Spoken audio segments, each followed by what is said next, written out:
नमस्कार, मैं अर्चना सिंह स्वागत करती हूँ आपका अपनी दूसरी कहानी अनकहा दर्द में। बहुत सुस्त और गमगीन सा माहौल लग रहा था। घर आंगन सजे हुए होकर भी मायूसी की कहानी कह रहे थे। अजीब सा सन्नाटा पसरा हुआ था। न जाने इतने रौनक वाले घर से हंसी ठिठोली अचानक कहाँ गायब। प्रभात जी ने रिटायरमेंट से पहले ही इस घर को बड़े शौक से बनवाया था और देविका जी ने अपने सजाने की कला से घर में जान डाल दिया था। 2 प्यारी बेटियां रूपल और रूपम थीं। रूपल की शादी बहुत धूमधाम से संपन्न घर में हुई थी। रूपम ने अपने दोस्त अनुराग से शादी करने की इच्छा जताई, लेकिन प्रभात जी इस मामले में बहुत सख्त थे। कुछ सख्ती उनके स्वभाव में थी तो कुछ उन्हें विरासत में मिली थी। पिताजी के जीवित होते हुए वह अपनी बेटी के इस हरकत के लिए बिल्कुल तैयार नहीं थे। हालांकि अब के समय में अंतरजातीय विवाह अपराध तो नहीं है, लेकिन सोच पर बस जिद हावी थी।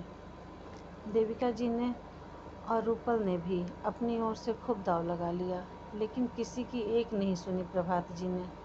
रूपल के पति मनीष ने एक आखिरी कोशिश की तो एक पल के लिए प्रभात जी नर्म होकर पिघलना ही चाह रहे थे, तब तक पिताजी ने कह दिया, तुम्हारे लिए अगर परिवार की इज्जत का मोल नहीं है तो मेरे लिए तुम लोगों का मोल नहीं है।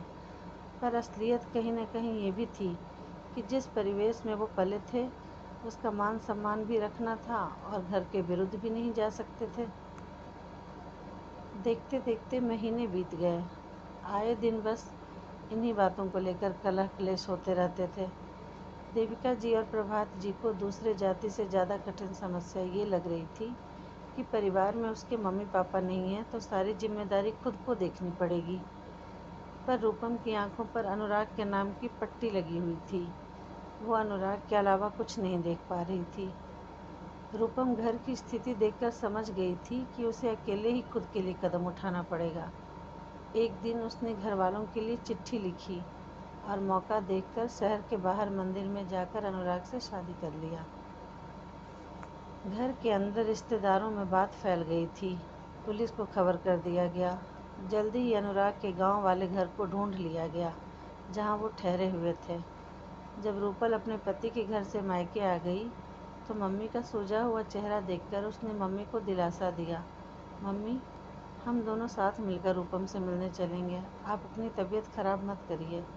रूपल के पति मनीष ने भी सांत्वना दिया, हम मिलकर पापा से बात करेंगे मम्मी जी, परेशान मत होइए। अगर पापा मना करेंगे